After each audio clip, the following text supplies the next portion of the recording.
Hey guys, welcome back to INSITE and welcome back to the Copenhagen Major. We have another player from the Showmatch. We are here with Altekz from, well, Preasy, but Team Denmark. Firstly, how are you doing? How was the Showmatch? How was it playing in front of a home crowd?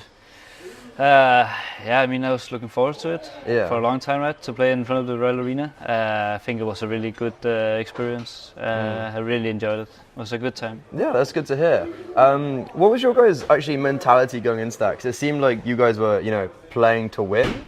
Was something like decided beforehand, or what was your, I guess, mental going into it all? We just wanted to have fun. Okay, yeah. I mean, we did some tactics and some funny tactics with just 10 flashes and rushing and stuff like that. So of course we tried to win, but at the same time just have fun, right? Did some fun stuff, a little troll as well. Did it feel good to play in front of the Danish crowd, even though it might not be with your team, but you're still playing in front of them?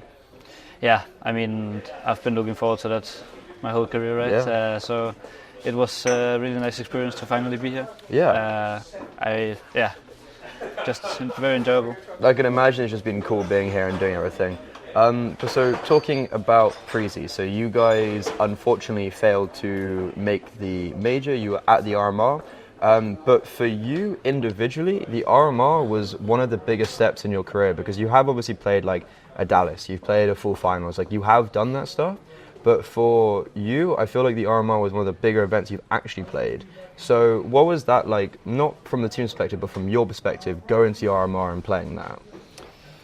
Yeah, it was my first RMR, so of course some nerves. Yeah. Really wanted to qualify for the first major that I tried to qualify for. Yeah. So yeah, I mean, it was a bit nerve-wracking to be there. We obviously we didn't do the best at the RMR, but yeah, I mean, it was a learning experience. Again, I think that for me, it's just getting the experience and learning from it. Probably the next RMR will be a better spot for us to qualify for. Yeah, hopefully. When you said you were nervous, were you maybe more nervous at that event than you've been at other events because it's like the major qualification? A little bit, okay. I would say. I was actually more nerve-wracking playing there than playing in Dallas on the scene, in the arena. Yeah. Because you know how much on the line, right? In Dallas, we probably did better than people expected us to do, so we didn't really have anything to lose. But us in Preasy, we expected to qualify. Yeah. So we had the pressure, like we had to qualify basically, right? And not doing so is obviously very sad and just a hard moment for everyone, I think. Yeah, I can really imagine. What was it like after the RMRs? Because dupreeh has gone to Falcons now, so was that something that was kind of like known almost, like if we don't make the major, there's might be a change? What was just kind of the team atmosphere and mood after the RMRs?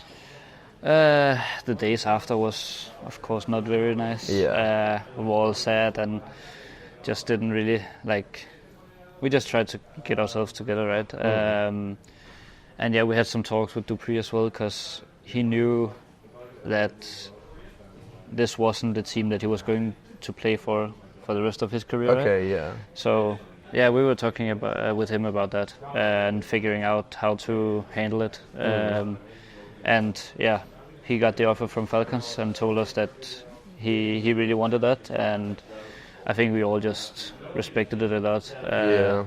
It's probably where he belongs, right? Yeah, so I think it was good for everyone that he got that offer. Okay, yeah. As well for the team, for us, right? Because we needed an AWPer. Yeah. And it was pretty easy to just get back to the same roles that we had before dupreeh. Yeah. So that was it's interesting, you guys didn't have an AWPer. So what was it when like dupreeh came? Like, were people changing roles? And what was why didn't you just pick up an AWPer? We wanted to, but we only had a couple of days to figure out our last player before the RMR. Okay, so Yeah, and we couldn't really buy anyone out because we didn't, we didn't have time for that. Yeah. All the negotiations and stuff.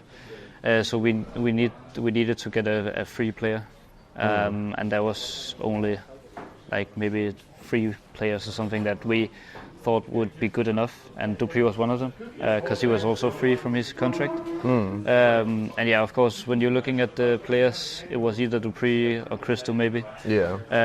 And then if you can get dupreeh, you take dupreeh, right? Yeah. So that was our thoughts about that. Yeah. So when actually playing with dupreeh, for you especially, maybe being like a bit of a younger player, playing with someone who is like not even in Denmark but in the world, one of the most experienced players, what was it like actually playing under him? Like, did you learn a lot? Yeah, I did. I mean, probably most out of the game. Okay. Because he's a really nice guy and he's good at getting the team together. He's a funny guy, of course. He's making a lot of jokes, a lot of humor. So on that side, yeah, I think he actually learned me a lot on the way that you speak to your teammates and stuff. Yeah. To always be just a very nice guy to everyone, right? Because then you also perform better. So it was a learning experience as well with him. So what's kind of the expectations now with Preasy? Because you at least are staying, and like the roster's staying. You've got tournaments coming up. What is the expectations with Preasy? Right now, we don't really expect anything. Basically, we're just taking every tournament. Just doing the best we can, right? I mean, we're going to Rio soon for the Get Rio tournament, I think it's called. So Global Tour, something like that. But our expectations there is just to not get bombed out, right? We just want to be competitive and hopefully get a win or two. Maybe go through to the grand final or something. Could be cool to maybe meet a Brazilian team in Brazil. Right? That'd be pretty cool. What's kind of then like the vision? So moving aside expectations, just like what would you want Preasy to look like in a few months? Just get a solid lineup with everyone being, 100% committed. It's pretty hard when you know that you didn't sign Christo yet. Yeah. So we're like, we feel like we're still only 4 players. Yeah. Because we're just playing with him as stand-in. So get the lineup done and just hopefully get back into the top 30 spot and get invites to more tournaments, and hopefully for the next major, that's the goal now, to qualify for that, of course. So just taking every step until we get there and hopefully qualify. Yeah, and reuniting with Christo after you guys were in Astralis Talent, and I just want to kind of end talking a little bit about your time in Astralis Talent and when you did move up to Astralis. So with Astralis Talent, you guys did really, really well. Like, you guys were online kind of crushing teams, and I think that took a lot of people by surprise. What was that actually like, being an academy team and just consistently doing quite well online? It was nice, of course, to play good, but also a bit annoying because you couldn't play the big tournaments that we wanted to, and we felt like we had the level to do. We couldn't play the major qualifiers and stuff. Or even like any qualifiers. Yeah, really. We couldn't really play any tournament that the main team was participating in. Yeah. So the biggest events we could probably go to was the ESL Challenger events and stuff like that. So a bit annoying, of course, but just really happy that we did that well. At least when you look at the start, in Astralis Talent, it was not the best. It got for a long time. Improved a lot. Yeah, it did. But the start was really, really hard for everyone, I think. So yeah, just getting the team together and actually playing some good CS was just really nice. Yeah. Everyone in the team was just, yeah. How did that improve? So I think, like, maybe being a little bit blunt, Astralis Talent was one of the academy rosters that I was like, oh, they're not that great, and then you guys became very good. So like, what was that process of development? We tried some different players and some different coaches. I think we had 8 different coaches. Oh, Jesus Christ. And right, okay. I think I played with 22 different players or something. Okay, right, yeah. So that obviously set us a lot back every time we had to change players. And you're restarting every time. But we finally got the full lineup with Paddy and Bro and Mr. as well, and Christo, right? So we had a had a team that was really good at working together, and the coach Ronnick as well, I think is a really good guy. He's really great at what he's doing, right? He's good at opening up discussions and stuff like that, and figuring out how to just get all the problems solved, right? So I just think we ended up in a good place with the 5 players that like to play with each other and just had a great time every time we met on the TeamSpeak. Yeah, and also just like individually as well. Pretty sure everyone, well, like you, Bro, and Patty have all like gone further. Like you guys didn't just stop there. Like I did Bro play in the major, or if he didn't, he's played Monty at a high level. He played Monty, but they didn't qualify. Didn't qualify. I couldn't. Yeah, because he wasn't in the last roster. Obviously, he joined at Cologne. So was there, when you're in that academy roster and you see maybe people moving up and down within Astralis and Astralis Talent, is your mentality a little bit when you're in that academy roster like, I'm playing to try get that move up? I think that's obviously the goal. Yeah. But I don't think you have to think too much about it. Okay, yeah. Because the time will come if you're ready for it. Yeah. From me as well. I mean, I feel like I had probably 2 or 3 times where I think that they could have picked me up. What were the other times if you were allowed to? I remember when they. I think we had a time just before 2023. Yeah. The end of 22. Okay. I'm pretty sure they did some changes.